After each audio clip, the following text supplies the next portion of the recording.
Hey there, my name is Shane Craddock, and this is the Inner Edge podcast, where I share a different take on how to lead and live a sustainable, high-performance life. Over the course of different episodes, I'm going to challenge the belief that tension, stress, and struggle are essential to success and creativity. My experience is that there's an easier way, there's a better way, and indeed there's an essential way that we need to explore for the times that we live in. So let's go ahead, let's jump in and explore. Hello there, welcome to today's episode. I hope wherever you are in the world you're good. This particular episode is a continuation from a previous one from last week. This is part two of what I'm calling how to leverage the entrepreneurial mind.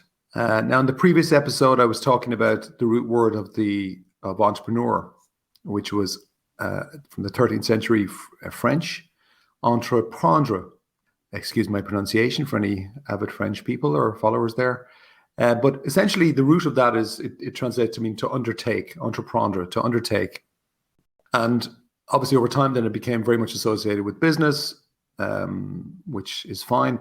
But I still prefer myself the range that entreprendre, the undertaking definition gives. So it kind of moves beyond just business. And I think the entrepreneurial mind, to me, is something that can be used obviously in business, but actually beyond that.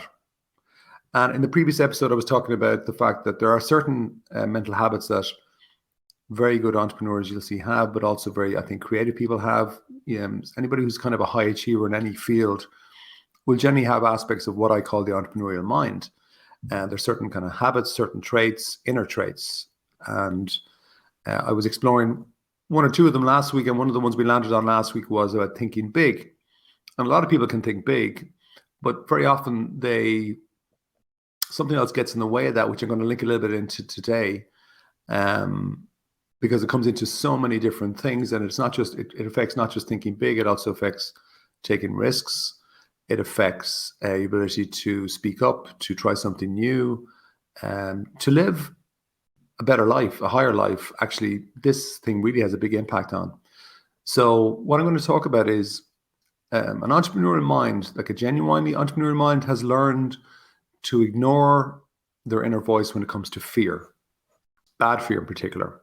And most fear that we have inside is bad fear. Now, we're going to explore that a little bit. I think there's a famous expression which came from a book, I believe, by Susan Jeffers. Don't know how, maybe it could be 30, 40 years ago. Feel the fear and do it anyway. It's almost like it's a well-known slogan. But like any slogan, it's grand to say it, but do we live it? Feel the fear and do it anyway. Feel the fear and do it anyway. Hard many times to do that. A little story, I was speaking a few years ago at an event for the alumni of the Entrepreneur of the Year Award, big global event or competition for top business people. But I was at the Irish one, the Irish alumni, and afterwards I stayed at the dinner. And I was sitting beside one of the finalists for that current year. A lovely guy, had a very interesting company. And the subject of courage came up. He was kind of sharing with me that people kept on saying to him, God, he was so brave, he was so courageous. They wish they could be like that. But he was kind of saying to them and then to me that he didn't see himself as courageous or brave, which was interesting. He just said, look, I was working for somebody else. I saw this opportunity.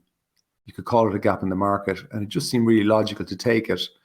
And after that, I just said, let's go for it. He said, I didn't have a big master plan. He said, that kind of has evolved over time. I just kind of went for it. In a way, he was kind of saying, I just felt the fear, and I just said, okay, I'm going to ignore it. So he did feel fear and continuously felt fear, but seemed to kind of find a way to just ignore it. Feel the fear and do it anyway, I guess. A few years ago, I was working with a very interesting guy called Chris Levine, who is the only light artist I've ever worked with. Chris is a Briton. He's based outside London. And he's an expert, or was an expert originally, on lasers and the artistic use of lasers. So he'd be somebody who would light up a rock concert, a music show. He's done work for like Green Day and Grace Jones. And over time, he was playing around with lasers, and he started to get into holographic kind of stuff, holograms, and which at the core are lasers. And one of his friends, a very famous photographer in the fashion world called Mario Testino, had suggested to him that, hey, there's a very interesting project coming up I think, a commission. I think you should put your name in. And the commission was actually to do a portrait for the Queen. And he was thinking, well, really? I'm not too sure about that. And obviously, your mind will doubt all sorts of different things. The inner voice of fear, VOF, the voice of fear. But anyway, he put in his application, and lo and behold, he won it. I ended up sitting in Buckingham Palace, I believe, for, I think, about 3 days. He had all these cameras around the Queen, said she was lovely to deal with. He had tea with her and very patient. And he created this beautiful image, portrait of the Queen, which is a hologram. And it's pretty big. I think the original was called Equanimity. It certainly was in the Tate Gallery in London as part of the National Portrait Gallery, I think. But I'm not too sure if it's there now. But it became very famous. It ended up on the cover of Time magazine. It ended up on the cover of the Sunday Times magazine and many, many other publications. It's a very iconic image and it had got international acclaim. But what I find funny and interesting with, again, working with people like Chris, who are seen as obviously and rightly top of their game, high achievers in their field. Chris will tell you that he would have often felt fear putting himself forward for that, and then afterwards trying to get it out there, doing exhibitions. But over time, he's become a very celebrated, renowned artist globally. And Chris, to me, is an example of somebody who's an artist, but he's using the entrepreneurial mind in different ways. Again, thinking big, but most importantly, in this context, listening to that inner voice, but actually still just doing what you have to do. And I think very often people think that nobody who achieves feels fear. Obviously, if you listen to this, you're probably one of those people, I think. It doesn't mean you don't feel fear. I will say it does seem at times for people that fear can come in sneakily. Sometimes you don't realize it's there. You go, oh, I was only talking to somebody actually last week who, when I was talking about some of this kind of stuff, they just looked at me in shock and said, oh my God, I've just realized that there's been this tiny little voice at the back of my mind for the last 3 months, and it's actually stopped me doing so much. It's actually stopped me even enjoying my life. And by the way, if you want to check out stuff on Chris and his great work, because he's done some really cool work and portraits, chrislevine.com, Levine.com. A kind of a left of field personal story in this context is to do with massage. So what probably a lot of people don't know, I'll just be honest, I have a qualification. I got it many years ago, maybe 25 years ago, in ki massage. So ki massage, or ki is, I think it's a kind of Korean or Japanese word for energy. It's like chi in Tai Chi. It's ki, same thing. So this is it's the application of using healing energy with physical massage. Anyway, I had always had this thing as a child that, I think I'd like to at some point explore doing something like massage. I never wanted to be a masseur. I just felt it was kind of something that would be a useful, personal thing to do. And I remember seeing this course, I don't know, 24, 25 years ago, and saying it casually to my girlfriend at the time, saying, I was thinking of doing this. And I'll never forget the look she gave me. She said, oh my God, that's so pervy. Weird. Why would you do something like that? And inside I was like, oh no, we're not going to do that course. That clearly didn't go down well. Anyway, so I didn't do it. And I missed the sign-up date. And I was so annoyed with myself. I was really, really annoyed with myself. And I said, oh, God's sake, Shane, why did you listen? Next year, I'm going to do it. So I came around again for sign-up the following year. I didn't tell anybody. I just did it.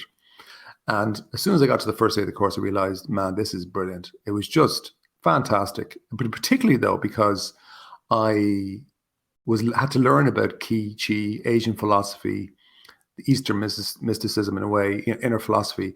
And that opened a door that is still being explored by me. And it had a major impact on my life to the extent that, to be honest with you, I mightn't even be doing this podcast or some of my work if I hadn't taken that step, if I hadn't ignored my own inner voice because I was afraid of what people would think.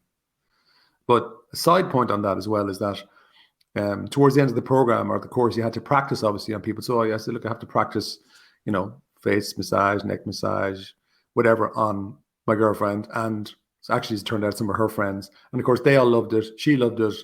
All of a sudden, it was cool. And I think that's part of almost the entrepreneurial mindset in a way. You kind of have to do things when people say, no, that's stupid. That's not going to work. Do it. And in time, what you'll often find in any field is that very often, okay, when it works, or people are more open-minded, they go, oh, that's really cool. And they forget that they even said, don't do it, or they were slagging you off. Little plug, part of the reason, as I said last week, that I'm doing this particular topic and last week is my program MindShift is coming up at the start of February, and it's a little bit different. So like MindShift is about building in habits to succeed in the digital age. But we've added on a very unique collaboration with a brilliant guy called Gary Fox, who's host of the Entrepreneur Experiment. And so because of Gary's input, I've kind of cultivated the content more towards how do successful entrepreneurs think, and then how do you apply that in real life? Because the program, which runs over 8 weeks, is all about application. Application to get results, to help you improve in your career, but also, and very importantly, to help you improve your sense of quality of life. Really, really important. And too many entrepreneurs I know are weak on that side, and that's where they need to up their game in particular. Anyway, end of plug. The details, if you're interested, I'm expecting it to be full pretty soon. If it resonates, consider joining me. The link will be in the show notes. So some questions for you to think about in relation to the topic today. What deep down would you love to do or try that for whatever reason you're not letting yourself? And like, if there is something, like what is there, what's the inner voice saying about it? Or what's your gut or your intuition at you? Like what's it kind of nudging you at to start or to try or to do? There's probably something there. Could be something very simple on the personal side. Maybe it's an idea even on the business side, or a new direction, or a big change to make. Like, where would you like to take action, but you're afraid? Maybe you're afraid of what people will say. Maybe you're afraid of failing. Maybe you're afraid of something else. But what would happen if you just ignored the VOF, the voice of fear? There's definitely going to be something there. I mean, from my own experience, the best of the best always have different levels of fear at different times for different reasons.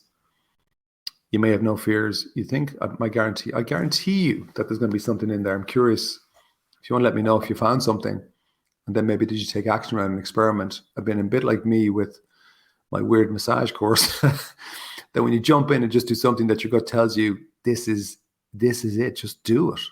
Just do it. And for me, what happened then was I discovered something completely unexpected, which is around really the inner side of things and a different approach to life. That was such a game changer for me. And if I hadn't taken that step to do the weird course, which was brilliant, by the way, I don't know, my life would be very, very different. Really, really would. So I wonder what difference you can bring to your life by testing the voice of fear, by ignoring it, feeling the fear, maybe doing it anyway. So to close out, a couple of points. One is, for me, you don't have to be an entrepreneur to use your entrepreneurial mind. Everybody has one. You can use it creatively like Chris. You can use it in your life, or you can use it in business. And then the other one is, maybe it's time to kind of go back to that book from Susan Jefferson. As an entrepreneur, you can feel the fear, don't fight the fear, but you have a choice. You can just ignore the fear and then just do it anyway. That's it for this week. Ciao for now.